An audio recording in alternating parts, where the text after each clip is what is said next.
Hi guys, Asia കപ്പിൻ്റെ പുതിയ video സീരീസിലേക്ക് സ്വാഗതം. ഇന്ന് നമ്മൾ നോക്കാൻ പോകുന്നത് കുറച്ച് ഫാൻ റിയാക്ഷനാണ് വരാൻ പോകുന്ന ഇന്ത്യ വേഴ്സസ് പാകിസ്ഥാൻ മാച്ചിൻ്റെ. അപ്പം ആ റിയാക്ഷനിലോട്ട് പോകും. അപ്പോൾ വാപ്പളമുക്ക് super giants captain Chandrakumar Madhav, നമസ്കാരം. നാളെ ഇന്ത്യ പാകിസ്ഥാൻ മത്സരം ഏഷ്യ കപ്പിൽ നടക്കുകയാണ്. സോ അതിനെപ്പറ്റി എന്താണ് കാഴ്ചപ്പെടുന്നത്? നാളെ കളി നടക്കുകയാണ്. അപ്പം അതിൽ മെയിനായിട്ട് നോക്കുമ്പം പാകിസ്ഥാൻ്റെ 2 പ്ലേയേഴ്സ് റിസ്വാനും ബാബറും നാളെ കളിക്കുന്നില്ല.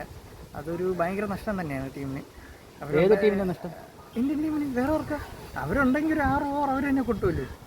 പിന്നെ അവസാനം ഷൈൻ അഫ്രീഡിയൊക്കെ വന്നൊരു 30 റൺ അടിക്കും. അങ്ങനെ ഒരു 140-170 റണ്ണിന് നമുക്ക് അവരെ കളി തീർക്കായിരുന്നു. ഇപ്പോൾ ഇത് അങ്ങനെയല്ല. പക്ഷെ ഇപ്പോൾ അവരില്ലാത്തതുകൊണ്ട് വേണമെങ്കിൽ 160 വരെ പോകും. നിങ്ങളുടെ കളി തന്നെ കണ്ടില്ലേ, എങ്ങനെയെന്ന കളി അവസാനം അവർ വന്ന് അടിച്ചില്ലേ? ചിലപ്പോൾ പറയാൻ പറ്റില്ല. ആ ഒരു നഷ്ടം ഇന്ത്യക്കുണ്ട്. പിന്നെ ബാക്കി ഇന്ത്യയുടെ ബോളിംഗ് വരെയൊക്കെ നന്നായിട്ട് തന്നെ പോകുന്നുണ്ട്. അതുകൊണ്ട് നമുക്ക് തന്നെ ചാൻസ് ഉണ്ട്. അപ്പോൾ നാളത്തെ മത്സരം ആര് ജയിക്കുന്നതാണ് പറയുന്നത്? അങ്ങനെ പറ്റി ചോദിച്ചാൽ ശുഭപ്രതീക്ഷ 100% വിജയം. അത് തന്നെയാണ്. ആര് ജയിക്കും?